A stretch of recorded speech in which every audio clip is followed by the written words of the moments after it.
দোয়া হচ্ছে সবচেয়ে পাওয়ারফুল নেয়ামত, যা আল্লাহ তাআলার কাছে চেয়ে চেয়ে নিতে হয়। আমরা বড়ই উদাসীন। আমাদের দোয়ার পাওয়ার এত যে আমরা মনের চাও পাওয়াগুলো দোয়ার মাধ্যমে আল্লাহর কাছে সাহায্য কামনা করতে পারি। তাই আমরা বেশি বেশি দোয়া করতে হবে। আমরা দোয়া করতে চাই না কারণ আমরা ভাবি আল্লাহ কি আমাদের দোয়া কবুল করবে। তাই আল্লাহর উপর ভরসা রেখে আমাদের দোয়া করতে হবে।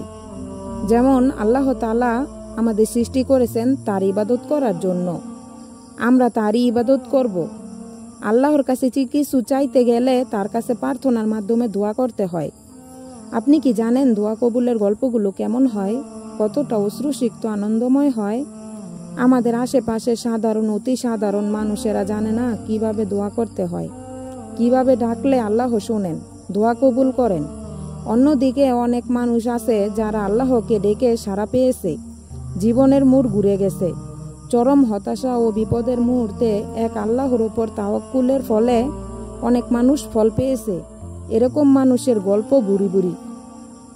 তোমরা দোয়া নিয়ে তুচ্ছ-তাচ্ছিল্য করো, ফলে তোমাদের দোয়া বিফলে যায়। তোমরা জানো না দোয়ায় কি আছে?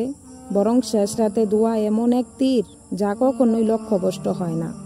এই পৃথিবীর প্রতিটি মানুষের দোয়া কবুলের গল্প এক না এক রকম থাকে।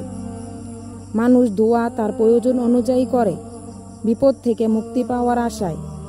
আলহামদুলিল্লাহ, দীর্ঘ 10 মাস ধৈর্য ধরার পর আল্লাহ আমার দোয়া কবুল করেছেন। আমার সমস্ত দরজা বন্ধ ছিল, কোনো উপায় ছিল না আমার।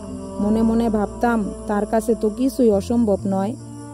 অনেক দিন দোয়া করতাম, হতাশ হতাম।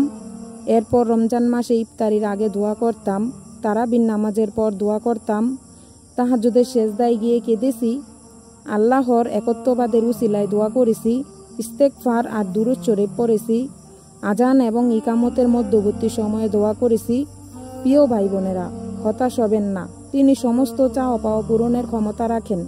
একনিষ্ঠভাবে গুনাহ করে আল্লাহর কাছে চাইতে থাকুন, অবশ্যই আল্লাহ তাআলা আপনার দোয়া কবুল করবেন ইনশাআল্লাহ।